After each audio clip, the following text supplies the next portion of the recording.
Okay aspirant, मैं ना आपको यहाँ पर एक छोटा सा चीज़ और बताना ऐड करना चाहूँगी। देखिए, हम ना मोस्ट ऑफ द टाइम ऐसा होता है, ये जो है साइटोप्लाज्म, ठीक है, साइटोप्लाज्म के साथ एक और वर्ड यूज़ किया जाता है, दैट इज़ साइटोसोल। इन दोनों में डिफरेंस क्या है? देखो, क्या डिफरेंस होता है साइटोप्लाज्म और साइटोसोल में? देखिए, साइटोप्लाज्म क्या होता है? साइटोप्लाज्म वो चीज़ें, ये आपका जो लिक्विड पोर्शन है, इस लिक्विड पोर्शन के साथ जो आपके सेल ऑर्गेनल्स हैं, ठीक है ना, जैसे ये आपका माइटोकॉन्ड्रिया, ठीक है, और गोल्गी अपैरेटस हुआ, ये सारी चीज़ें जो हैं ये साइटोप्लाज्म के साथ जब आती हैं तो हम उसे साइटोप्लाज्म कहते हैं। और अगर हम सिर्फ लिक्विड पोर्शन की बात करें तो उसे कहा जाता है साइटोसोल, ठीक है। तो ये आपके लिए एक प्लस क्वेश्चन है जिसे इंटरव्यू में भी पूछा गया है, ठीक है ना। ये क्वेश्चन इंटरव्यू में पूछा गया है कि what is the difference between cytosol and cytoplasm. तो अक्सर बच्चे साइटोप्लाज्म तो जानते हैं, बट साइटोसोल में थोड़े से वो कंफ्यूज हो जाते हैं, या तो किसी को पता ही नहीं होता, और अगर पता होता है तो वो कंफ्यूज हो जाते हैं, ठीक है ना। तो साइटोप्लाज्म क्या है कि साइटोप्लाज्म लिक्विड पोर्शन, जो भी उसका लिक्विड है ना, वो उस सेल ऑर्गेनल्स के साथ हम दोनों की अगर बात कर रहे हैं, दैट इज़ साइटोप्लाज्म। और अगर आप सिर्फ साइटोसोल मीन्स जो सिर्फ लिक्विड पोर्शन है उसकी अगर बात कर रहे हो तो हम उसे साइटोसोल कहते हैं। आई थिंक ये बात क्लियर हो गई होगी, ठीक है ना। तो अब देखो, अब हम बात करते हैं सबसे पहले, अब आपके सेल में, आप जब सेल को देखोगे तो आप सेल का जब देखोगे तो हम अंदर पहुंचने से पहले, मतलब हम अगर न्यूक्लियस की बात करें तो न्यूक्लियस की बात करने से पहले, या किसी भी और दूसरे ऑर्गेनिज्म की बात करने से पहले, ऑर्गेनल्स की बात करने से पहले, जैसे कि अगर हम यहाँ पर गोल्गी अपैरेटस की बात करें तो इसकी बात करने से पहले सबसे पहले आपको मिलेगा क्या? यहाँ पर इसका आउटर स्ट्रक्चर, ठीक है ना। इस आउटर स्ट्रक्चर को हम क्या बोलते हैं? प्लाज्मा मेम्ब्रेन, ठीक है ना। तो अब हम इसी के बारे में बात करेंगे।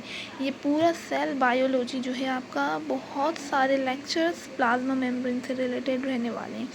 तो प्लाज्मा मेम्ब्रेन ये बहुत इम्पोर्टेंट टॉपिक है, जिससे आपके बहुत से क्वेश्चंस बनते हैं, ठीक है ना। नेट में आपके बहुत सारे क्वेश्चंस इससे रिलेटेड हैं। तो प्लाज्मा मेम्ब्रेन बहुत इम्पोर्टेंट टॉपिक है। देखिए, तो प्लाज्मा मेम्ब्रेन एक्चुअली क्या है? जो सेल का सबसे बाहर का आउटर लेयर है, इसी को हम सेल मेम्ब्रेन, प्लाज्मा मेम्ब्रेन कहते हैं, ठीक है ना। ओके, बात समझ में आ रही है? प्लाज्मा मेम्ब्रेन क्या है? प्लाज्मा मेम्ब्रेन, प्लाज्मा मेम्ब्रेन जो सेल का ये वाला जो पोर्शन है, इसी को हम प्लाज्मा मेम्ब्रेन कहते हैं। Plasma membrane it act as like a barrier, ठीक है ना। इसका फंक्शन क्या होता है? इसका फंक्शन अगर आप बात करोगे तो इसकी फंक्शन की हम बात करें तो ये एक बैरियर की तरह एक्ट करता है। अब बैरियर किसका भाई? ये तो आपकी एक सेल हो गई है ना। ये सेल के अंदर का जो पोर्शन होता है ना, इसे हम क्या कहते हैं? एंडोप्लाज्म, ठीक है ना। मतलब सॉरी, नॉट एंडोप्लाज्म, आप एंडोप्लाज्म भी कह सकते हो इसे। इसके अंदर ये साइटोप्लाज्म है, ठीक है ना। हम अभी यहाँ पर साइटोप्लाज्म का यूज़ करेंगे, ठीक है, या इंटरसेल्यूलर मैट्रिक्स, ठीक है। और ये जो है, ये बाहर, सेल के बाहर जो मटेरियल है उसे हम कहेंगे एक्सोप्लाज्म, ओके। तो जो सेल के अंदर का मटेरियल होता है, इसे हम क्या कह सकते हैं? देखिए, ये जो है ये आपका साइटोप्लाज्म हो गया जो सेल के अंदर है, इसे आप एंडोप्लाज्म भी कह सकते हैं। और एक्सोप्लाज्म की हम बात करें तो एक्सोप्लाज्म के और भी नाम हैं, जैसे एक्सोप्लाज्म को आप क्या कह सकते हो? एक्सोप्लाज्म को आप क्या कह सकते हैं? एक तो आप कह सकते हैं क्या? एक्स्ट्रा सेल्यूलर, ठीक है ना, extra cellular matrix, sorry, extra cellular membrane. Matrix तो अंदर होगा, है ना, मैट्रिक्स बाहर नहीं होगा, मैट्रिक्स यहाँ ना इसे।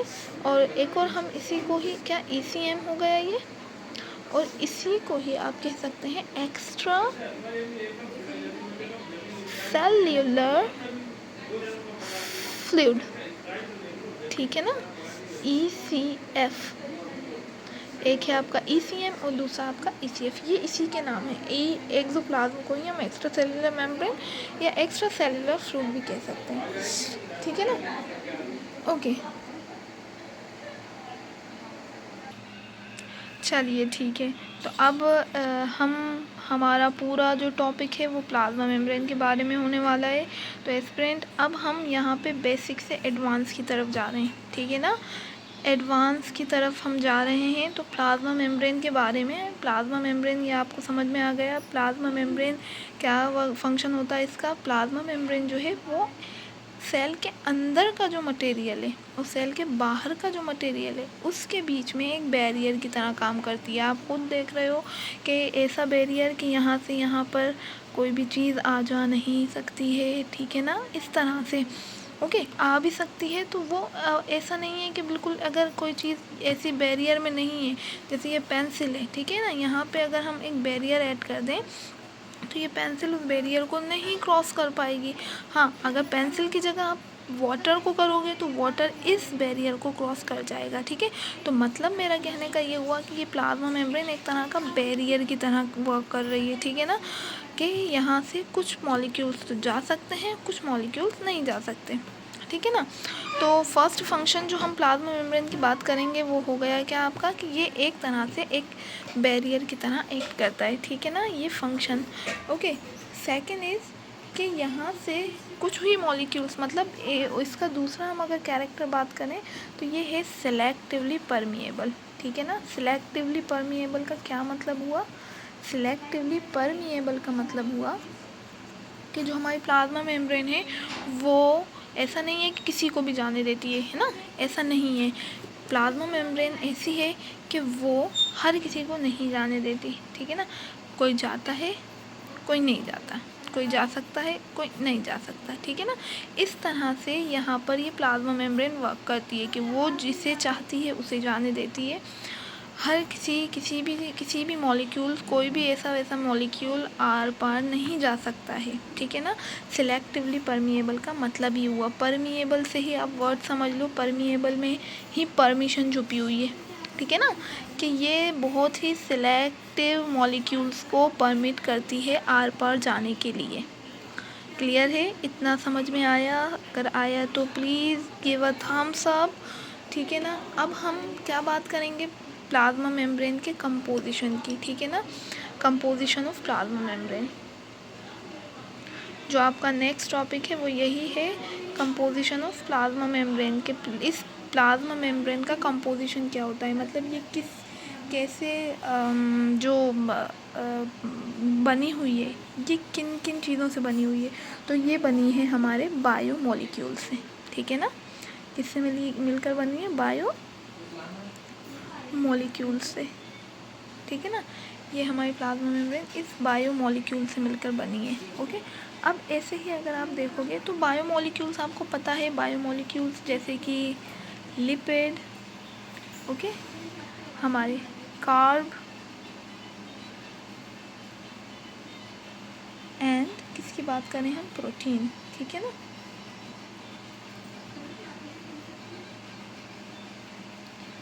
एंड न्यूक्लिक एसिड, ठीक है ना।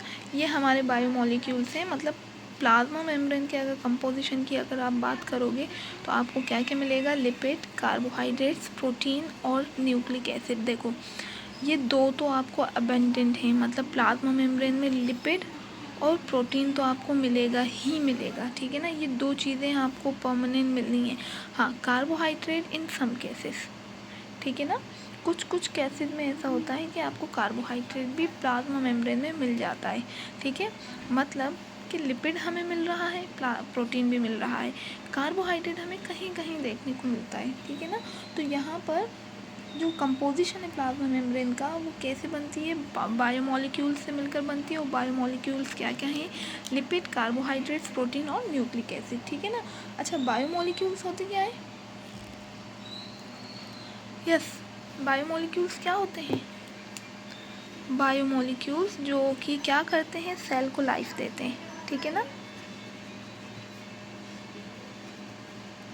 Give the life to the cell, ठीक है ना।